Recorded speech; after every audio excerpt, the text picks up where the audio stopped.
Hey everybody, in this video I'm gonna be showing you guys how to change your currency in Pipedrive CRM. So before we get started, I just want you guys to like this video and subscribe to our YouTube channel for more amazing helpful content like this. With that all being said, let's get started with today's video.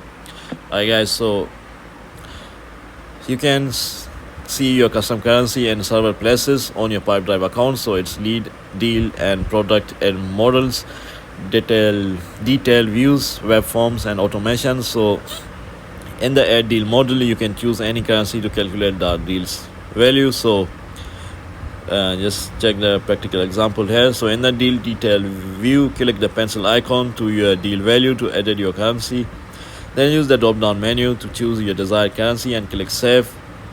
You can also view your custom currency from the currency tab in your settings. Custom currencies always appear above the default currencies in this view.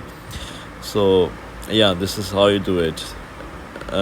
These are the practical steps to do it. So if you found this video to be helpful guys, then thanks for watching and I'll see you in the next video very soon. Peace.